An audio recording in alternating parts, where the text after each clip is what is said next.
सबसे पहले हम लोग आज परिमाप समझते हैं। परिमाप को इंग्लिश में क्या कहते हैं? पेरीमीटर। परि और माप दो चीजों से मिलकर ये बना है। परि मीन्स चारों ओर, माप मीन्स मापना। जैसे कोई भी आकृति हो, कोई भी आकृति जैसे बोलिए आप लोग। त्रिभुज, चतुर्भुज, पंचभुज,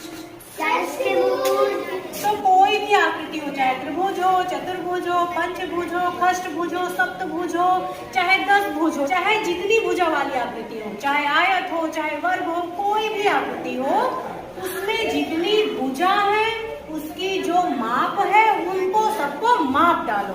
अगर 10 भुज है तो उसमें 10 भुजाओं की माप को माप डालो, वही उस आकृति का परिमाप हो जाएगा। ठीक, जैसे ये चतुर्भुज है, मान लीजिए एक भुजा 14 सेंटीमीटर है, एक भुजा 15 सेंटीमीटर है, एक भुजा मान लीजिए 16 सेंटीमीटर है, एक भुजा मान लीजिए 18 सेंटीमीटर है। तो ये जितनी भी भुजा है सबको जोड़ डालिए, यही इस आकृति का मतलब ये चतुर्भुज है ना, यही इस चतुर्भुज का परिमाप हो जाएगा। अब परिधि, परिधि की इंग्लिश क्या होती है बेटा? अब देखिए परिधि क्या होता है, किसको परिधि बोलते हैं। ये गिलास है मान लीजिए, तो इसके ऊपर वाला वृत्त है, इससे हमने क्या बना लिया, ये क्या बन गया बेटा? वृत्त। क्या बन गया? तो यही जो वृत्ताकार घेरा है ना, वृत्त के आकार का जो घेरा है, ये पूरी लंबाई को क्या बोलेंगे बेटा? परिधि बोलेंगे।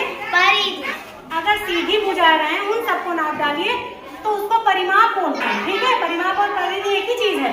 लेकिन अगर कोई चीज वक्र के आकार का हो, गोल गोल हो, तब उसमें परिमाप होने क्या बोलेंगे? परिधि बोलेंगे। समझ में आ गया? अब क्षेत्रफल क्या होता है समझिए। क्षेत्रफल हम केवल उन्हीं आकृतियों का निकालते हैं जिनमें क्या होती है? लंबाई और चौड़ाई। ये क्या है बेटा? पटरी है। अगर इस पटरी को हम ब्लैक बोर्ड पर रखें, ब्लैक बोर्ड कैसा है? समतल है कि ऊपर खाबड़ है? समतल है, मतलब प्लेन है। अगर इस पटरी को हमने ब्लैक बोर्ड पर रखा तब ये अच्छे से पूरा रखी गई, कि अगर हमने मुट्ठी पर रखा तब ये अच्छे से रखी जा रही है समतल जगह पर ना। मुट्ठी पर रखे तो आधा हिस्सा तो किसमें है? हवा में है ना। तो फिर देखिए, कोई भी सामान, कोई भी वस्तु अगर हम समतल जगह पर रख रहे हैं तो उसकी जो बाहरी भुजाएं हैं, बाहरी भुजाएं कौन कौन सी? केवल लंबाई और चौड़ाई। मतलब जो भुजा केवल जमीन पर रखी, इसी समतल पर रखी हुई है, ऊंचाई समतल पर है, ये हवा में है ना। तो केवल कोई भी वस्तु जो हमने समतल पर रखी उसकी केवल लंबाई और चौड़ाई वाली भुजा जितना स्थान घेरे, जितना स्थान ढक रही है, वही इसका क्या हो जाएगा बेटा? क्षेत्रफल हो जाएगा। इस पटरी को हमने यहाँ रखा, इसकी लंबाई और चौड़ाई वाली जो भुजा थी वो जितना हिस्सा घेर रही है, वो जितना हिस्सा ढक रही है, ये पूरा हिस्सा क्या हो जाएगा? इस वस्तु का क्षेत्रफल। समझ में आ गया? ये पूरा हिस्सा क्या हो जाएगा? क्षेत्रफल। अब देखिए ये क्या है बेटा? कॉपी है। अब इसका क्षेत्रफल, कॉपी को हमने कहाँ रख दिया? समतल जगह पर रख दिया। समतल जगह पर रखने के बाद इसका लंबाई और चौड़ाई वाला हिस्सा जितनी जगह घेरेगा वो क्या कहलाएगा बेटा? क्षेत्रफल। किसका? कॉपी का कि डस्टर का? कॉपी का। ये कॉपी समतल जगह पर रखने पर जितना हिस्सा ढकी, लंबाई और चौड़ाई वाला, वो इस कॉपी का क्या हो जाएगा बेटा? क्षेत्रफल। समझ में आ गया? ये पूरा हिस्सा क्या हो गया? क्षेत्रफल हो गया। अगर हम आपसे बोले कि इसमें कागज चिपकाइए, इस पूरे हिस्से में जितना कागज आएगा वही इसका क्या हो जाएगा? क्षेत्रफल हो जाएगा।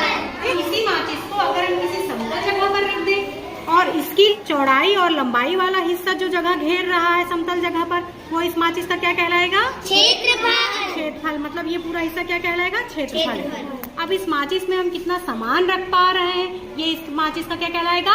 आयतन। समझ में आ गया? ये क्या है बेटा? रेखा। रेखा का क्षेत्रफल क्या होगा? मैम रेखा क्षेत्र कोई नहीं होगा मैम, क्योंकि लंबाई है चौड़ाई है ही नहीं। हाँ, क्योंकि इसमें लंबाई है और चौड़ाई नहीं है चौड़ाई वाली भुजा नहीं है। और क्षेत्रफल के लिए शर्त क्या होती थी? क्षेत्रफल तभी निकलेगा जब लंबाई और चौड़ाई, तभी तो कोई चीज स्थान घेरेगी। तो रेखा का क्षेत्रफल नहीं होगा। समझ में आ गया? अब हम लोग आयतन सीखते हैं। आयतन किसको कहते हैं? आयतन को इंग्लिश में क्या कहते हैं? वायु। आयतन उन वस्तुओं में निकल सकता है जिसमें कौन कौन सी भुजाएं हो? लंबाई, चौड़ाई और ऊंचाई। मतलब 3D वस्तुएं जो होती है उनका आयतन निकल सकता है। अब आयतन किसको कहते हैं ये हम लोग समझते हैं। ये क्या है बेटा? ग्लास। ये क्या है? जग। ये बोतल। इन सब में ऊंचाई है ना? Yes ma'am. तो इन सब का क्या निकल सकता है? आयतन। निकल सकता है ना। अब आयतन मीन्स होता क्या है वो देखिए। किसी भी वस्तु में हम कितना सामान भर सकते हैं वही उस वस्तु का आयतन हो जाता है। जैसे ये कौन सी वस्तु है? ग्लास। अब इस ग्लास में मान लीजिए हम लोग क्या भर दें? पानी भर दें। तो इस ग्लास में जितना पानी भरा गया यही इस ग्लास का आयतन हो गया। समझ में आ गया? जैसे हम इस ग्लास में मान लीजिए 10 लीटर पानी भर सकते हैं तो इस ग्लास का आयतन कितना हो जाएगा? 10 लीटर। ठीक है। अब ये मान लीजिए जग है। अब हम इस जग में कितना पानी भर सकते हैं वही इस जग का आयतन हो जाएगा। समझ में आ रहा है? इस बोतल में हम कितना पानी, तेल, दूध मतलब कोई भी सामान जितना हम भर सकते हैं वही इस बोतल का आयतन हो जाएगा। ये जो कमरा है ये किस आकार का है? बड़ा। अब इस कमरे में कितना सामान भर सकते हैं वही इस कमरे का आयतन हो जाएगा। ये क्या है? ये समझ लीजिए किसके आकार का है? के आकार का है ना। अगर ये सीधी सीधी बुझाई होती तो इस बॉक्स में हम जितना सामान रख सकते हैं वही इस बॉक्स का आयतन हो जाएगा। समझ आ रहा है? अब इस गिलास में हम पानी क्यों भर पाए बेटा?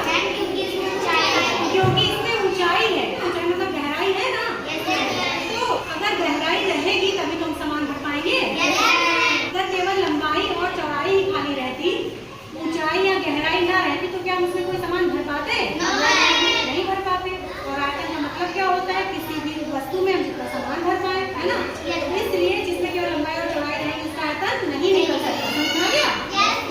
तो आयतन केवल 3D वस्तुओं का ही निकल सकता है। 3D मतलब जिसमें 3 भुजाएं हैं। कौन कौन सी भुजाएं? लंबाई, चौड़ाई, ऊंचाई। अब एक बात बताइए, इस गिलास का आयतन ज्यादा है कि इस जग का आयतन ज्यादा है? जग का आयतन ज्यादा है। क्यों? क्योंकि इस जग में हम ज्यादा पानी भर सकते हैं, ज्यादा दूध भर सकते हैं, ज्यादा तेल भर सकते हैं ना। ये क्या है बेटा? माचिस। किस आकार का है? आप क्या आकार का है? अब इस माचिस में हम जितना सामान भर ले जाएं वही इस माचिस का क्या कहलाएगा?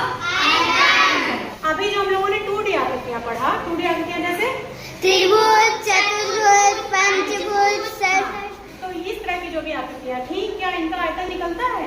मैम। क्यों नहीं निकलता बेटा? मैम इसमें ऊंचाई नहीं होती। ऊंचाई नहीं होती ना। किसी भी वस्तु में कौन सा हिस्सा पार्श्व हिस्सा कहलाएगा वो हम लोग समझते हैं। पृष्ठ मीन्स हिस्सा। इस बॉक्स में क्या क्या है? सबसे नीचे मान लीजिए फर्श पड़ी है, इसके ऊपर सफेद कलर की जो है दीवार उठी है और सबसे ऊपर छत पड़ी है। ठीक।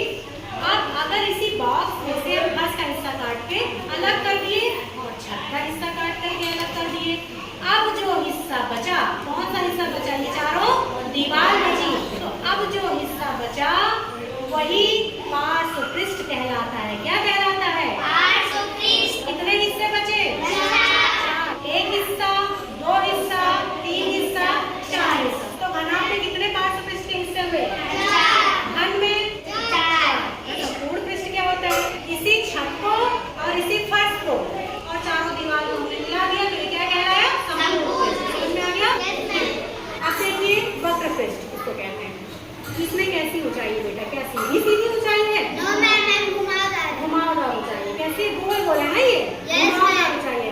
इसको क्या बोलते हैं? वक्र। क्या बोलते हैं? वक्र। वक्र क्या आकार का है? वक्राकार है ये गिलास ना। Yes ma'am. बेलन वक्राकार है, छिन्नक वक्राकार है। तो इसमें ऊपर क्या है बेटा? इस गिलास में वृत्त का आकार और नीचे क्या है?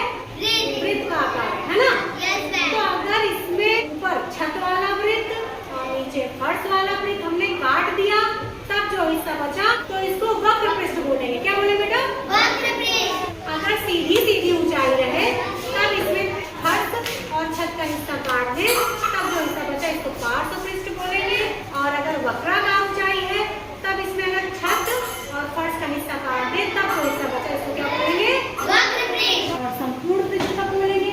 यही जो हमने काटा था मतलब छत वाला वृत्त और फर्श वाला वृत्त अगर हमने फिर से जोड़ दिया तो इनको पूरा मिला करके क्या कहलाएगा? संपूर्ण। समझ आ गया? Yes ma'am. अब हम लोग यही ब्लैक बोर्ड पर समझते हैं चित्र द्वारा। हम वक्र पृष्ठ कब बोलेंगे? देखिए मान लीजिए ये ऊंचाई है वक्राकार, यहाँ एक वृत्त बना दिया हमने और ऊपर हमने, ठीक है। यस। ये क्या बन गया बेटा? बेलन। अब इस बेलन में वक्र पृष्ठ का हिस्सा कौन सा हो जाएगा?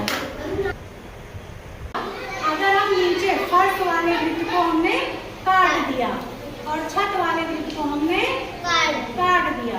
अब ये जो हिस्सा बचा, ये वाला हिस्सा, ये पूरा हिस्सा, ऊपर का वृत्त कट गया, नीचे का वृत्त कट गया। अब ये जो हिस्सा बचा, ये क्या कहलाया बेटा? वक्र क्या कहलाया? वक्र पृष्ठ। अब संपूर्ण पृष्ठ का बोलेंगे, यही जो हमने काटा था, ऊपर वाला वृत्त, ऊपर वाला छत का हिस्सा और नीचे वाला वृत्त, नीचे वाला फर्श का हिस्सा, इसको हमने फिर से जोड़ दिया, तो ये क्या कहलाया? संपूर्ण पृष्ठ। क्या कहलाया बेटा? संपूर्ण समझ में आ गया?